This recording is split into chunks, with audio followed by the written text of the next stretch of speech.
Hello everyone, welcome to my YouTube channel Vision Excel. अगर आपने ये चैनल सब्सक्राइब नहीं किया है तो kindly request you to subscribe and also hit the bell icon ताकि आप मेरे रेगुलर अपडेट्स और वीडियो देख सकें। आज का हमारा टॉपिक है 3D रेफरेंस। 3D रेफरेंस नाम सुन के तो ऐसे लग रहा होगा जैसे कोई एनिमेशन का टॉपिक है। नहीं, 3D रेफरेंस माइक्रोसॉफ्ट एक्सेल का एक फंक्शन है जो आपको मल्टीपल शीट को एक आसान तरीके से ऐड करने में हेल्प करता है। 3D रेफरेंस के बारे में पढ़ने से पहले कुछ बेसिक कॉन्सेप्ट्स क्लियर करना चाहूंगा। पहला कॉन्सेप्ट है सेल रेंज के बारे में और दूसरा कॉन्सेप्ट है यूज ऑफ कंट्रोल एंटर। जब भी आप एक सम फॉर्मूला यूज करते हैं उस सम फॉर्मूला के इनपुट में एक सेल रेंज डिफाइन करते हैं। वो सेल रेंज में वो सब नंबर्स इंक्लूडेड होते हैं जिनको आपको ऐड करना है। जैसे यहाँ पे L24 से लेकर L29 एक रेंज डिफाइन है। लेकिन अगर आप इस L24 के ऊपर वाले सेल में कोई भी फिगर इनपुट करेंगे तो माइक्रोसॉफ्ट एक्सेल उसको समेशन में नहीं लेगा। एट द सेम टाइम उस सेल रेंज के नीचे वाले सेल में भी अगर आप कोई चीज इनपुट करेंगे तो माइक्रोसॉफ्ट एक्सेल उसको समेशन में नहीं लेगा। लेकिन आप अगर उस रेंज जो डिफाइंड है उसके बीच में कोई रो इंसर्ट करते हैं और उसमें कुछ इनपुट इंक्लूड करते हैं, लेट्स अज्यूम मैंने 2500 लिखा, तो वो चीज आपके समेशन में आ जाएगा। इसका मतलब cell range is very specific, anything beyond that range वो कंसिडर नहीं होगा। लेकिन विद इन दैट रेंज अगर कुछ इनपुट होगा तो वो उस फॉर्मूला में कंसिडर होगा। नेक्स्ट कॉन्सेप्ट है use of control enter.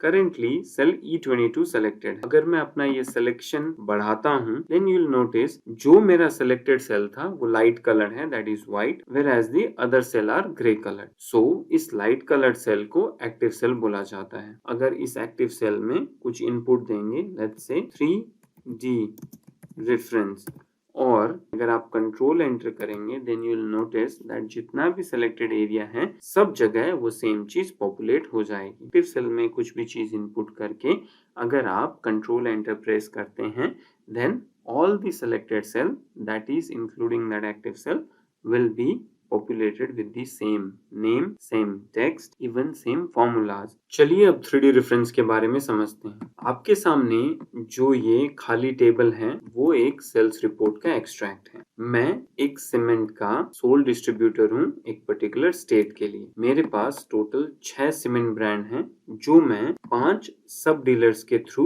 Cell करता हूँ। अब एनुअली मैंने कितना सेल किया वो देखने के लिए मैंने मेरे सब डीलर्स को एक फॉर्मेट प्रोवाइड किया हुआ है कि आप लोग एनुअल बेसिस में जो बैग सेल करते हैं सीमेंट के उसका क्वांटिटी यहाँ पे स्पेसिफाई कर दीजिए। इस चीज का प्री रिक्विजिट है same sequence, same order, same format, same pattern, ताकि मैं इसको एक साथ टोटल कर सकूं। अगर हम लोग नॉर्मली इसको टोटल करना चाहें तो कैसे करेंगे? इक्वल्स टू साइन समन का अल्ट्राटेक का जनवरी का sales plus Prateek, similarly Manish and at last संका, सबका जनवरी का अल्ट्राटेक का सेल हम लोग टोटल करके एंटर करेंगे। Then you will notice that around 16,868 bags has been sold in the month of January. अब एक बार फॉर्मूला इनपुट होने के बाद आप सिंपली इसको कॉपी करके बाकी के एरिया में पेस्ट कर सकते हैं विदाउट डिस्टर्बिंग द फॉर्मेट। लेकिन इस प्रोसेस में आप एक चीज ध्यान दीजिए, यहाँ पे अभी 6 प्रोडक्ट्स हैं,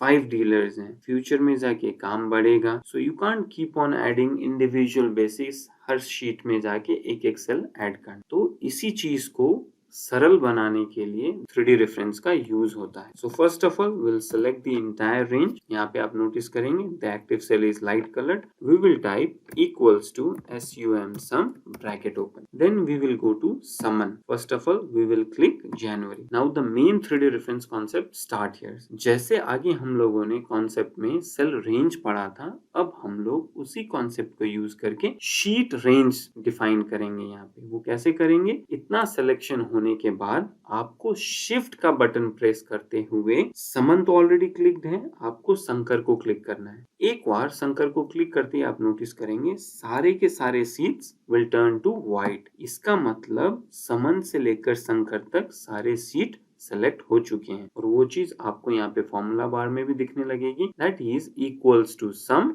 bracket open Suman semicolon Shankar D3। That means Suman से लेकर शंकर तक सारे सेल जो D3 हैं वो सबको एक साथ सम करने का कमांड दिया है हम लोगों ने। And below you can see each and every seat is selected। ये करने के बाद जो हम लोग का दूसरा कॉन्सेप्ट था दैट इज कंट्रोल एंटर। अगर आप करेंगे then you will see that the formatting is also not disturbed as well as एक सिंगल क्लिक से आपका इंटायर फॉर्मूला प्लेस हो चुका है। और आप इस फॉर्मूला को एक बार F2 क्लिक करके एडिट करेंगे then you will notice that जो सेल रेंज का कॉन्सेप्ट पढ़ा था वही अब शीट रेंज में डिफाइन होगी। In addition to main concept कुछ एडिशनल पॉइंट भी समझते हैं। जैसे हम लोगों ने सम रेंज के टाइम में समझा था जो हम लोग का रेंज होता है उससे आगे या उसके पीछे कुछ अगर हम लोग इंक्लूड करेंगे तो वो उस फॉर्मूला में कंसिडर नहीं होगा। At the same time with in that range अगर आप कुछ इनपुट करेंगे तो वो चीज फॉर्मूला में कंसिडर होगा। So to explain that in case of sheet range kindly focus on this total number of bag sold. अभी यहाँ 10,89,000 bag sold. Let's assume Prateek ये डीलरशिप छोड़ना चाहता है और उसका शीट हम लोगों ने शंकर के बाद में रख दिया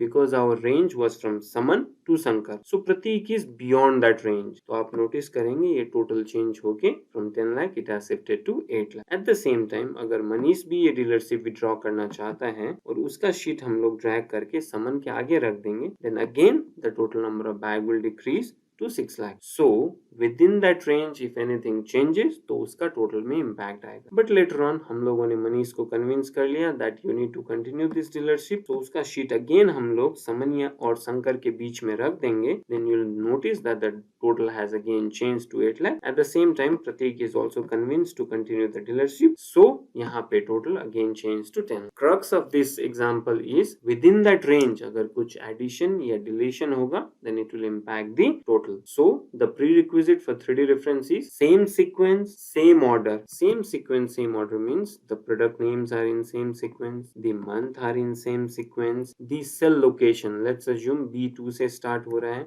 और ये B2 से हर शीट में स्टार्ट हो रहा है। यहाँ पे भी समन लीजिए या शंकर लीजिए everywhere the location of the cell is same. So same sequence same order same format everything same होगा तो 3D रेफरेंस आपको यूज करने के लिए बहुत आसान रहेगा और उसके आउटपुट्स भी काफी इफेक्टिव रहेंगे। होप आप लोगों को ये 3D रेफरेंस का कॉन्सेप्ट समझ में आया होगा। So kindly like the video and don't forget to subscribe. Thank you.